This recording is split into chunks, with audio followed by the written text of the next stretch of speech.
I was still holding that pie when my dad told me not to come home again. It was warm pumpkin, her favorite. I'd baked it the night before using Mom's old recipe, the one with extra nutmeg and that weird half-teaspoon of maple syrup she always insisted on.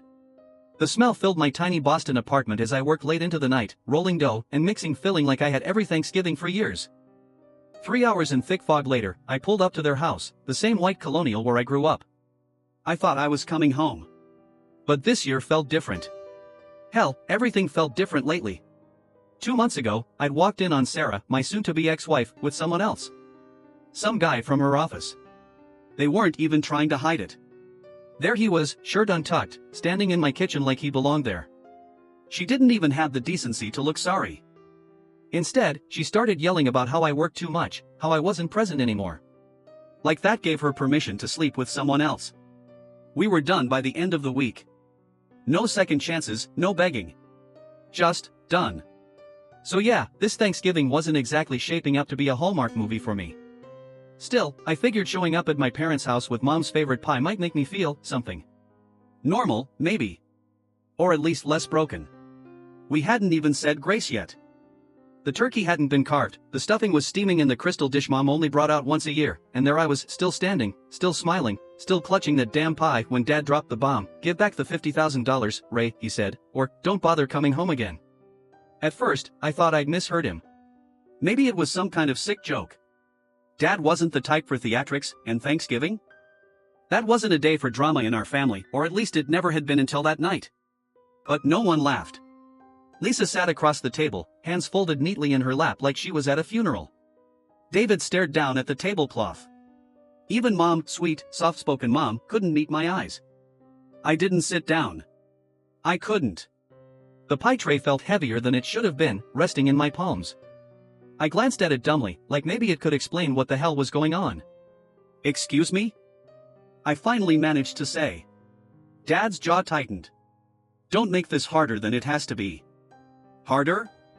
What exactly are you accusing me of?" Lisa finally looked up.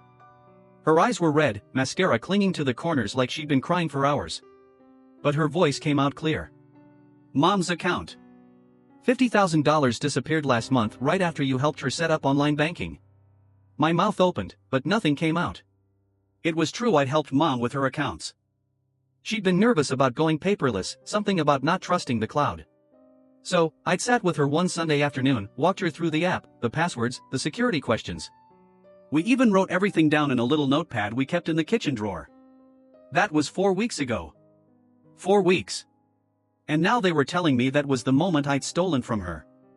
"Are you serious?" I whispered. "You think I took Mom's money?" David finally spoke, his voice stiff, like it hurt him to say the words. We didn't want to believe it. But the bank confirmed the withdrawals were done online. No one else had access. No one except you. I looked at Mom. She didn't flinch, didn't nod, didn't shake her head. She just picked up her napkin and pressed it to her mouth like she might be sick. That's when it hit me. The pie, the traffic, the yearly ritual, it all meant nothing. I wasn't their son anymore. I wasn't even part of the family. I was a suspect. I set the pie down gently on the edge of the counter. The tin clicked faintly against the granite. I grabbed my coat from the back of the chair where I'd laid it earlier. I didn't say another word. "You have until the end of the week," Dad said quietly behind me. "Then we go to the lawyer." I didn't cry in the car. I didn't scream or curse or punch the steering wheel like they do in movies. I just drove, my coat still half-buttoned, the pie sitting untouched on the kitchen counter behind me. The streets were quiet, lit by porch lights and paper turkeys taped to windows. It was Thanksgiving night, and the whole town smelled like gravy and cinnamon and peace. Except me. That night, I checked into the same roadside and I always passed on the way into town but never had a reason to stop at. The clerk didn't ask why I needed a room on a holiday. I was thankful for that small mercy. The room smelled like old carpet and microwave popcorn. I kicked off my boots and sat on the edge of the bed, hands still shaking. I replayed the scene over and over in my head. How could they think I'd take Mom's money? Me? Of all people? I was 34 years old, a senior forensic accountant trusted with millions in corporate audits, and my own parents thought I'd stolen from them. And honestly, I wasn't even surprised, not entirely. There had been signs, little things. The way Lisa would roll her eyes when Mom bragged about my promotions. The way Dad had once asked, "Don't you think it's time to settle down, live a little," like my career wasn't real life. Even last Christmas, when I'd offered to cover the cost of a new roof for the house, David muttered something about me trying to buy loyalty. I thought they were just joking. I thought we were still family. But now? Now I wasn't so sure. I lay back on the comforter and stared at the ceiling. I tried to replay the day Mom asked me to help with her bank account, every tap, every login, every password reset. Had I missed something? Had someone else seen the notebook we kept in the drawer? The drawer was always unlocked. Anyone could have opened it. Lisa still lived at home off and on, depending on her situation. David had a key to the house. I'd been the one to walk Mom through the setup, yes, but that didn't make me the only one who knew. Still, they'd believed it. Believed I'd waited for Mom to get sick just to take her money. $50,000. As if I needed it. As if I would ever. The next morning, I woke early, no alarm, just instinct. Years of chasing corporate fraud had taught me one thing: money never really disappears. It just gets redirected. The trick is knowing where to look and who benefits. I poured myself a cup of bitter lobby coffee and opened my laptop on the motel desk. My firm had recently been investigating a pattern of elder financial abuse, retirees with modest savings accounts that suddenly drained in 3 withdrawals, each just below the federal reporting limit. It wasn't just one bank, but one kept coming up more than the others: Greenwell Mutual. Mom's bank. I hadn't told my family that I was involved in the investigation. It was confidential, technically, but I had clearance to review the transaction data internally. I knew exactly who to ask. I sent a quick message to Theo, the compliance officer overseeing our current case, just a name, a date range, and a location. Within an hour, I had what I needed: timestamps, withdrawal amounts, teller logs. 3 withdrawals from Mom's account, spaced 5 days apart. First, $20,000. Second, $15,000. Third, $15,000. Each one done in person, not online. That was the first crack. They'd accused me of using online banking, said I was the only one with access. But if the money was taken in person, it wasn't me. I clicked the attached security footage link. Low resolution, but clear enough.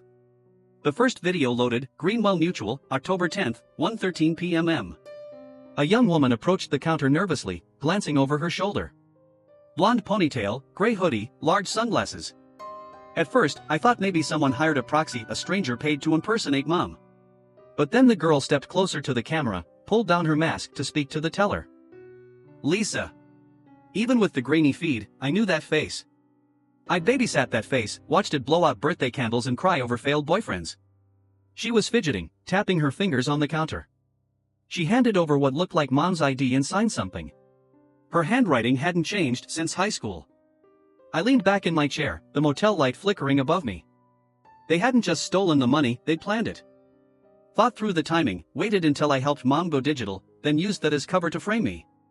Monday afternoon, I drove back to the house. The sunlight hit that golden slant it always did between Halloween and Christmas, the kind of light that used to make the house feel like home. Not today. The driveway was full: David's SUV, Lisa's compact, Mom's old sedan. No guests, just family. I parked at the curb, sat for a moment, engine ticking, hands resting on the leather folder in my lap. The one that held every receipt, every timestamp, every lie they thought no one would notice. Then I stepped out, walked up the porch steps, and let myself in. The house smelled like chicken broth and rosemary. The kitchen lights were on. I could hear the low murmur of conversation, the clatter of silverware. A laugh that didn't belong to me anymore. I found them all in the kitchen. Lisa was perched on the counter, coffee mug in hand, legs swinging like she was 13 again. David leaned against the fridge, arms crossed, expression unreadable. Mom stood by the sink, drying dishes with slow, practiced movements. Dad was stirring something on the stove. They looked up as I entered, and everything stopped. Nobody said anything. I walked past them to the island and placed the folder on the smooth wooden surface where we used to roll out cookie dough. Then I opened it. "You believed I stole from Mom," I said quietly. "Let me show you what really happened." The air changed, subtle like before a storm. I pulled out the first photo, a still from the bank's security footage. Lisa in sunglasses, leaning over a teller's counter, signing a form. October 10th, $20,000. Not online. Not me. No one moved. Not even Lisa. The second photo showed David smiling in a navy sweater, handing over a check. October 15th, $15,000. I could feel my voice trembling at the edges, not from anger, but restraint. These were not strangers. These were the people I'd grown up with. Lisa's fingers gripped her mug tighter. She opened her mouth, then closed it again. I laid down the teller slips, same branch, same signatures. I matched them against their handwriting. Lisa's from that note on the fridge last week. A beat passed. Then Lisa finally spoke, her voice thinner than I remembered. You went through our stuff? I tilted my head almost gently. You went through Mom's. Mom reached for the documents, eyes scanning the print. Her hands were unsteady. When she spoke, her voice was quiet, almost pleading. But the bank. They said it was done online. That's what they thought, I said. But the withdrawal itself wasn't. The online access came later, from a tablet connected to your Wi-Fi. The account was set to recover through an email tied to David's phone number. A silence settled over the kitchen like falling snow. Dad stopped stirring. Lisa looked away. David stared at the floor like he might find a different truth down there. You'd let me think my son stole from me, Mom whispered. She wasn't looking at anyone in particular, maybe not even me. You told me not to come home. I didn't take the money, I said, quieter still. But you never asked if I did it. That's what stung, not the accusation, not even the threat of lawyers. The absence of the question. Lisa finally looked at me, her face twisted, not with guilt, but bitterness. You always get everything. The job, the praise, the respect. I just wanted to level the field. I studied her for a long moment. She looked older than last week, or maybe I was finally seeing her for the first time. You didn't level anything, I said. You burned it. David cleared his throat. His voice was flat. She'll be fine, Mom. Ray makes more than all of us combined. It wasn't personal. I let out a slow breath, fighting the chill crawling up my spine. It's always personal when it's family. I left the house without another word. Didn't take the folder, didn't take the pie. Just my keys and whatever part of me still believed they would have chosen me. I didn't drive home right away. I sat in my car outside the house for a while, watching the kitchen window from the curb. No one followed me out. The lights stayed on. Lisa's laughter didn't return. David didn't open the door to say anything. No one came running down the driveway to apologize. And that, more than anything, told me everything I needed to know. Back in Boston, the city felt sharper, quieter. I returned to work as if nothing had happened, but I wasn't quite the same. I stopped calling on Sunday nights, didn't check the family group chat, left the voicemail icon blinking on my phone for 3 full days before I listened to it. It was from Mom. Ray, we were wrong. I know that now. I didn't want to believe it. I'm sorry. I don't expect you to forgive us. I just wanted you to know. The house feels empty. She hung up before the minute mark. 2 weeks passed, then a letter came, real paper, real envelope. Inside was a photo, me, Lisa, and David, ages 6, 8, and 10, sitting on the back porch in mismatched Halloween costumes. I was the scarecrow, Lisa had tinfoil wings, David was just covered in red paint. On the back of the photo was a single line, "We didn't know how much we would miss you until you were gone." David didn't reach out. Lisa didn't either. But according to a cousin who still lived nearby, they both moved out of the house. Mom stopped speaking to them. Said she needed space. I didn't ask what that meant. I didn't offer to come back. Instead, I made something new. I started a weekend seminar at the community college, Financial Protection for Older Adults. It wasn't glamorous, but it felt like something I could control. One Saturday after class, an older woman came up and said, "I wish I had a son like you." I smiled politely, didn't say what I was thinking, so did mine. Once. December came and went without a tree, without a call, without the annual ornament exchange I used to plan. There's a kind of grief no one prepares you for, the kind that comes not from death, but from the realization that the people you love chose someone else's version of you over your own. And once they made that choice, they couldn't take it back. I still keep the folder. It's not in my office, not on my desk, just in a drawer near the bookshelf, under old tax returns and a copy of the mortgage. I haven't opened it since that night. I don't need to. Because the facts haven't changed. And neither have they.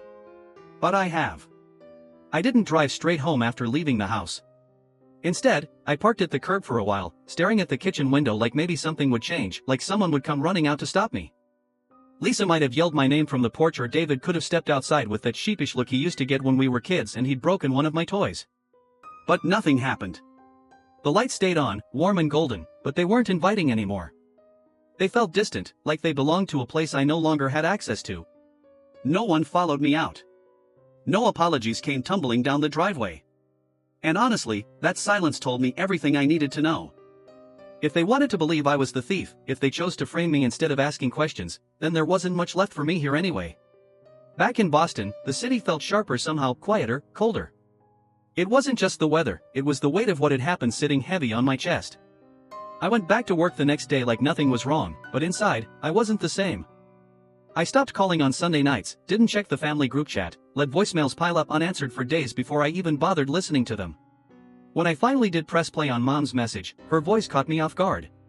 "Ray," she said softly, "we were wrong. I know that now. I didn't want to believe it. I'm sorry. I don't expect you to forgive us. I just wanted you to know. The house feels empty." She hung up before the minute mark, like she couldn't bear to say anything else, or maybe she thought I wouldn't listen long enough to hear it. Either way, her words landed somewhere deep, stirring up emotions I wasn't ready to deal with yet. Sorry wasn't going to fix this. Not this time. 2 weeks later, a letter arrived in the mail, real paper, real envelope, not some quick email or text. Inside was an old photograph, me, Lisa, and David, ages 6, 8, and 10, sitting on the back porch in mismatched Halloween costumes. I was the Scarecrow, Lisa had tinfoil wings taped to her arms, and David was covered head to toe in red paint because he insisted on being a lava monster. On the back of the photo, written in Mom's neat cursive, was a single line: "We didn't know how much we would miss you until you were gone." There was no signature, no explanation, no plea for forgiveness. Just those words and the memory of who we used to be. According to a cousin who still lived nearby, things hadn't gone well for them after I left. Lisa moved out within a week, taking most of her stuff with her. David followed soon after, though apparently he came back occasionally to grab tools or argue with Dad about something. Mom stopped speaking to both of them entirely. She said she needed space, but everyone knew what that really meant. She couldn't look at them without seeing what they'd done to her, to me, to the family. I didn't reach out. Neither did they. Instead, I started making changes in my own life. Work had always been my safe place, the thing I could control when everything else felt chaotic. So, I leaned into it harder than ever. I began teaching a weekend seminar at the local community college called Financial Protection for Older Adults. It wasn't glamorous, but it gave me purpose. Every Saturday morning, I stood in front of a room full of seniors, explaining how to spot scams, secure their accounts, and protect themselves from people who might take advantage of them. People like Lisa and David. One Saturday after class, an older woman approached me. Her hair was silver, her hands trembling slightly as she held a notebook filled with scribbled notes. She looked up at me and said, "I wish I had a son like you.